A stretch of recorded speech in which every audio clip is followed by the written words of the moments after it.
শুভ সন্ধ্যা। স্বাস্থ্য সহায় অ্যাসোসিয়েশন এবং লাং ক্যান্সার স্টাডি গ্রুপ কলকাতার পক্ষ থেকে আমি মিতা রায় সকলকে জানাই সুস্থতার অভিনন্দন। ক্যান্সার শব্দটি শুনলেই কেমন যেন শীত তারা দিয়ে ঠান্ডা স্রোত বয়ে যায়।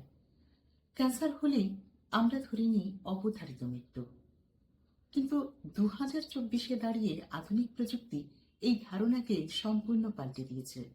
এই প্রযুক্তির মাধ্যমে কি করে একটি ক্যান্সার মুক্ত সমাজ করতে পারবো সে বিষয়ে আজকে বলবেন senior clinical oncologist doctor Prosenjit Chatterjee. আমরা শুনে নেব তার মূল্যবান বক্তব্য। নমস্কার, আমি doctor Prosenjit Chatterjee, senior clinical oncologist, কলকাতায় প্র্যাকটিস করি। আজকে লাং ক্যান্সারের প্রধান বিষয় নিয়ে একটা আলোচনা করব।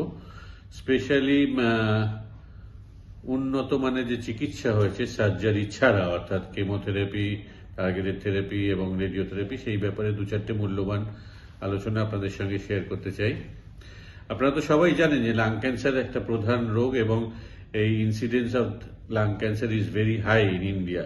মানে পূর্ব ভারতে, মানে মিজোরামের যে পপুলেশন বেস ক্যান্সার রেজিস্ট্রি, দেখা গেছে এখানে সবচেয়ে বেশি আক্রান্ত লাং ক্যান্সারের, মানে সব ক্যান্সারের মধ্যে লাং ক্যান্সারটা সবচেয়ে বেশি হয়। এবং মহানগরীর মধ্যেও বলি, কলকাতা কিন্তু সবচেয়ে বেশি, যেখানে কিন্তু লাং ক্যান্সারের ডায়াগনোসিস হয়। লাং ক্যান্সার প্রধানত আবার পুরুষগত, কিন্তু এটা লিঙ্গ নির্বিশেষে পুরুষ এবং মহিলা দুজনকারই হয়। আর লাং ক্যান্সারের কারণ সম্বন্ধে যদি বলতে হয়, 1 থেকে 5 কিন্তু ধূমপান বা স্মোকিং এর জন্যই হয়, সুতরাং সেটাই মেন কারণ। এছাড়া অবশ্যই পরিবেশ দূষণ বা প্যাসিভ স্মোকিং এবং অকুপেশনাল এক্সপোজার, সেগুলোও হতে পারে।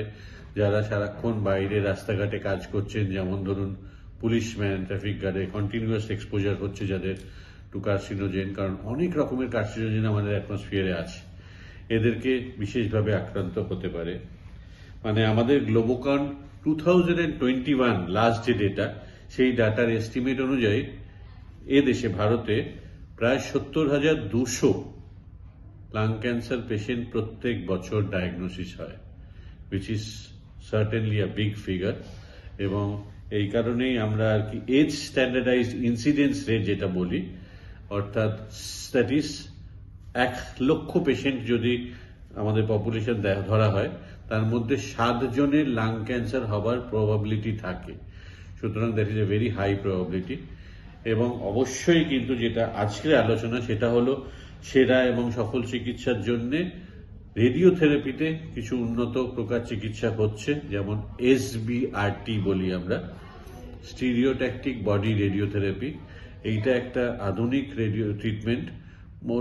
মানে বোঝাতে গেলে যেটা বলে, সেটা হলো একটা মানে উন্নত মানের রশ্মি, এক্স-রে, সেইটা দিয়ে আমরা ফোকাসড বা প্রিসিশন রেডিওথেরাপি শুধু টার্গেটের উপর ফেলি। নর্মালি যেটা রেডিওথেরাপি 6 থেকে 7 সপ্তাহ রেডিয়েশন হয়, সেই তুলনামূলক এই SBRT 1 সপ্তাহে চিকিৎসা শেষ হয়ে যায়। সবচেয়ে বড় সুবিধা যেটা, শুধু আমাদের দেশে যে ইনফ্রাস্ট্রাকচার লজিস্টিক্সের সমস্যা আছে, যেহেতু যতগুলো ক্যান্সার হাসপাতাল হওয়ার কথা, যে পপুলেশন আমাদের, সেইটা মানে স্যাটিসফাই না করার জন্যে আমাদের যদি যে 6 সপ্তাহ চিকিৎসা যদি 1 সপ্তাহে করতে পারি, that is certainly very much beneficial for the community and society at large. এছাড়া SBRTর আরেকটা সুবিধা হলো পেশেন্টকেও বেশি ট্রাভেল করতে হচ্ছে না।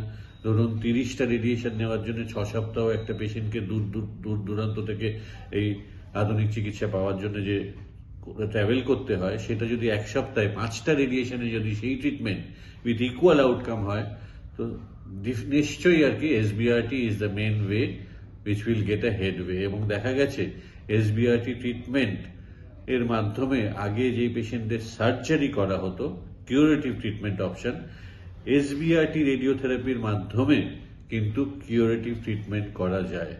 তো সুতরাং এটা একটা মানে আধুনিক বিজ্ঞানের অগ্রগতিতে বিরাট প্রাপ্তি, not only for the oncologist but for the community at large. ঠিক সিমিলারলি কেমোথেরাপি মেডিকেল অনকোলজিতেও অনেক ধরনের নতুন এরকম টার্গেটেড থেরাপি বা ইমিউনোথেরাপি হয়েছে। মানে আপনাদের সঙ্গে একটু শেয়ার করে দিই, লাং ক্যান্সারের কিছু ভাগ, যেমন ধরুন non small cell lung cancer, যেটা প্রধানত 80-85% হয় লাং ক্যান্সারের মধ্যে, তার আবার একটা সাবগ্রুপ আছে যেটাকে আমরা অ্যাডেনোকার্সিনোমা বলি। অ্যাডেনোকার্সিনোমাতে এখন আমরা বায়োপসি করার পরে কিছু মলিকুলার স্টাডি করি। এটাও গত 10 বছর থেকেই ইনফ্যাক্ট আমাদের দেশে এবং পাশ্চাত্য দেশে এই বিচার ব্যবস্থার সুবিধা হয়েছে, কারণ বিজ্ঞানের মাধ্যমে দেখা গেছে মিউটেশন স্টাডি বা মলিকুলার স্টাডি যদি করতে পারি, তাহলে 10 রকমের জিন মিউটেশন যেইটা লাং ক্যান্সার পেশেন্টদের হতে পারে, সেইগুলো কিন্তু আমরা যদি ডিসকভার করতে পারি, তাহলে তার চিকিৎসাটা কিন্তু নর্মাল রেডিওথেরাপি বা নর্মাল কেমোথেরাপি, যেটা আমরা সব পেশেন্টদের কনভেনশনালি এতদিন দিতাম, সেইটা না করে স্পেসিফিক ট্রিটমেন্ট অর্থাৎ টার্গেটেড থেরাপি বা মলিকুলার থেরাপি দিই। তো বায়োপসি করার সময় যে মাংসের টুকরোটা নেওয়া হয়, এর মাধ্যমেই কিন্তু আমরা হিস্টোপ্যাথোলজির পরবর্তী যে অংশ, সেটা হলো ইমিউনোহিস্টোকেমিস্ট্রি বা মলিকুলার স্টাডি, যেখানে জিন মিউটেশনটা স্টাডি করা হয়। EGFR mutation, অ্যাল্ক mutation, ROS1, PD1, এরকম 4-5 রকমের বা মানে সব মিলিয়ে সাকল্যে 10 রকমের জিন মিউটেশন স্টাডির আমাদের কিন্তু রেজাল্ট হাতে।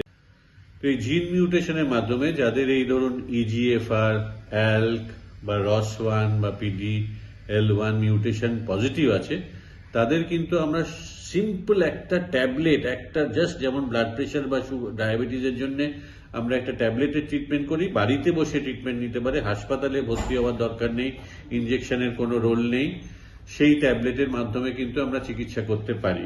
এবং সেইটা হলো একটা ড্রাগ, যেমন নাম হলো ওসিমার্টিনিব। ওসিমার্টিনিব ট্যাবলেটের মাধ্যমে আমরা কিন্তু এই ট্রিটমেন্টটা করতে পারি। এটা একটা করে ট্যাবলেট দেওয়া যায়। আগে এইটা কিন্তু একটা মাল্টিন্যাশনাল কোম্পানির, পেটেন্সি ছিল না এবং তখন এক্সপেন্সিভ। এখন কিন্তু আমাদের দেশে এই ট্যাবলেট একটা করে খাওয়া সর্বসাকুল্যে মাসে সেই 1 লাখ টাকা যেটা আগে লাগতো, এখন প্রায় 10 থেকে 12,000-এ পার মান্থ এই ট্রিটমেন্ট হচ্ছে। তো এটাও নিশ্চয়ই বিজ্ঞান জগতের একটা বিরাট অগ্রগতি এবং এর জন্য যথেষ্ট চিকিৎসার উপাদান বেড়েছে। এবং যেই পেশেন্টরা লাং ক্যান্সার মানে আগে আমরা বলতাম অনলি সাপোর্টিভ ট্রিটমেন্ট, এখন কিন্তু সেই পেশেন্টরা 5 to 10 ইয়ার্স বাঁচতে পারে। এছাড়া ইমিউনোথেরাপি হলো আরেকটা দিক, যেই দিকে প্রচুর উন্নতি হয়েছে বিজ্ঞানে। এবং আমরা কিছু ড্রাগ, মনোক্লোনাল অ্যান্টিবডি, যেমন ধরুন অ্যাটোলুজিম্যাব, বেভাসিজুম্যাব, এইরকম ধরনের পেমব্রোলিজুম্যাব, এই নতুন নতুন ম্যাব উপাধি দিয়ে, সাবস্ক্রিপ্ট দিয়ে যে ট্রিটমেন্টগুলো বা ড্রাগগুলো আছে, সেই ট্রিটমেন্ট দিয়ে মেটাস্ট্যাটিক ক্যান্সারে এবং আর্লি ক্যান্সারেও অ্যাডজুভেন্ট ট্রিটমেন্ট হিসেবে দেওয়া হয়। এবং এদের কম্বিনেশনে দেওয়া হয়, মানে ধরুন কেমোথেরাপি যেটা হলো, সেই কেমোথেরাপির মেন স্কেলিটনটা থাকে, তার সঙ্গে কম্বাইন্ড উইথ ইমিউনোথেরাপি বা ম্যাব থেরাপি, এইটা দেওয়া হয়। এবং এখানেও দেখা গেছে যে সার্ভাইভাল প্যাটার্ন, যেটা আগে আমরা 2 বছরের হিসেব করে বলতাম লাং ক্যান্সারে, এখন কিন্তু 5 ইয়ার্স 10 ইয়ার্স সার্ভাইভাল বলি। সুতরাং লাং ক্যান্সার এমন একটা ক্যান্সার, ইউজুয়ালি ব্রেস্ট ক্যান্সারের পরে এই ক্যান্সারের গবেষণা দুদিকেই, আমাদের দেশেও এবং পাশ্চাত্য দেশেও প্রচুর প্রচুর নতুন নতুন আবিষ্কার হয়েছে এবং নতুন চিকিৎসার ফলে রেজাল্ট এবং আউটকামও ইমপ্রুভমেন্ট হয়েছে। হোপফুলি আমি আগামী দিন আবার আপনাদের সঙ্গে নতুন কিছু চিকিৎসার আলোচনা করতে পারবো। নমস্কার।